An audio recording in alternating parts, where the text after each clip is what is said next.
أحمد المسلماني ضحية الغدر والخيانة. أحمد المسلماني صاحب محل دهب في منطقة رشيد بالبحيرة. أحمد معروف في المنطقة بحس يعني بالسمعة الحسنة والشخصية المحترمة الجدعة اللي بيقف مع أي حد. أحمد كان في اتنين شغالين عنده، حصل ما بينهم مشاداة ومشاهم بسبب موضوع سرقة في المحل والكلام ده. المهم الأشخاص دول ما سكتوش على كده، فضلوا يهددوه ويروعوه لحد ما جه ودخلوا المحل وتهجموا عليه واعتدوا عليه، وتم الاعتداء عليه وخلصوا عليه ودمروا جسمه نهائي. احمد المسلماني دلوقتي في العناية، دخل في غيبوبة كبيرة جدا جدا ما بين الحياة والموت.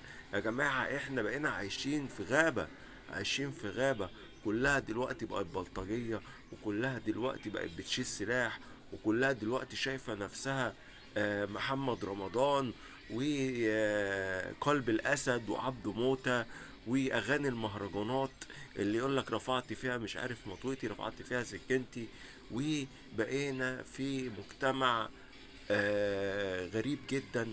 احمد المسلماني صاحب محل ذهب مشهور جدا جدا في رشيد في منطقة البحيرة.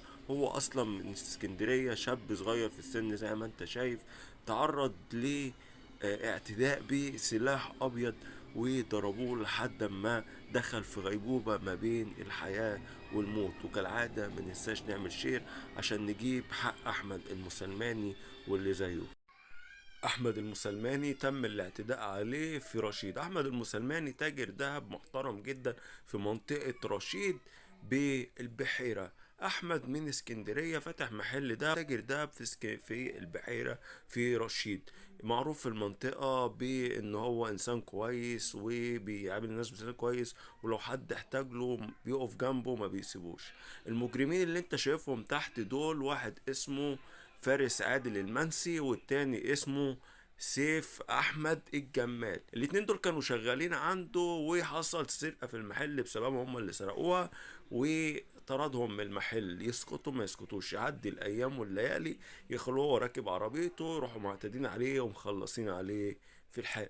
احمد المسلماني اللي فوق اللي هو المجني عليه ده الله يرحمه، وزي ما انت شايف الصورة اللي فوق اللي جنب احمد المسلماني، الدم كان في العربية مال الدنيا. احمد كان انسان محترم جدا وانسان خلوق جدا، وانسان كان في حاله ملوش دعوه بحد. المهم دول بعد ما مشوا يسكتوا ما يسكتوش، خلوه هو ركب عربيته وراحوا مصطادينه وخلصوا عليه بدون وجه حق.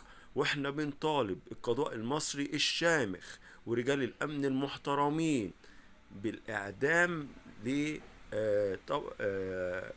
فارس عادل المنسي والمجرم التاني سيف احمد الجمال. المجرمين اللي انت شايفينهم تحت في الصورة من طالب بالاعدام شنقا.